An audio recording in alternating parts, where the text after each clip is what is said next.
खेड तालुक्यातील साबुर्डी Rajgurunagar ST bus वेळेवर येत नसल्याने शालेय विद्यार्थ्यांचे मोठे नुकसान होत असल्याने शालेय विद्यार्थ्यांसह ग्रामस्थांनी राजगुरुनगर आगाराच्या भोंगळ कारभाराच्या विरोधात बस अडवून आंदोलन केले। गेली 6 महिन्यांपासून राजगुरुनगर साबुर्डी एसटी बस वेळेवर येत नसल्यामुळे ग्रामस्थांचे व शालेय विद्यार्थ्यांचे मोठे नुकसान होत होते। त्यातच बसच्या फेऱ्याही कमी केल्याने अखेर ग्रामस्थांचा संयम सुटला आणि विद्यार्थ्यांनी बस वेताळे गावात अडवून वाहक आणि चालकांना जाब विचारला।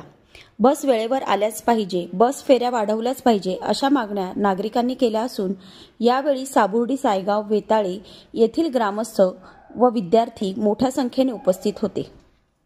त्या ग्रामस्थांच्या वतीने या ठिकाणी महामंडळाची एसटी अडवण्यात आलेली आहे।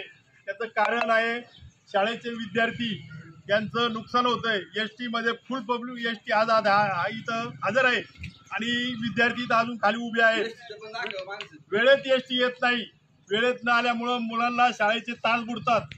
जे वयोवृद्ध माणसं आहेत त्यांना डॉक्टरकडे जायचं असतं, काही कामं असतात, त्या कामानिमित्त जाण्याकरता त्यांना वेळेवर मिळत नाही।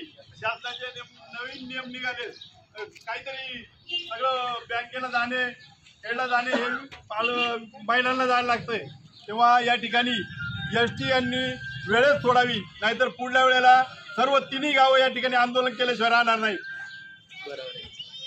गेली 6 महिने वेताळे ग्रामपंचायत असतील, तीनही गावच्या ग्रामपंचायत ग्रामस्थ असतील, आम्ही वारंवार पत्रव्यवहार केला, परंतु राजगुरुनगर एसटी आगाराच्या व्यवस्थापकांनी आमच्या मागणीकडे साफ दुर्लक्ष केलेलं आहे आणि आमचा शेवटी संयम सुटला आणि आज आम्ही वेताळे ग्रामस्थ असतील, सायगाव, साबुर्डी ग्रामस्थ असतील, आज आम्ही या ठिकाणी एसटी अडवून जे आंदोलन केलेलं आहे।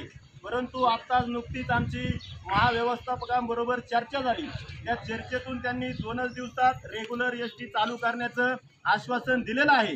परंतु जर या 2 दिवसात रेग्युलर एसटी चालू झाली नाही तर आम्ही या तीनही गावं मिळून परत एकदा मोठं आंदोलन करू आणि एसटी महामंडळाला धडा शिकू। एसट्या वेळेवर चालू झाल्याच पाहिजे, एसट्या वेळेवर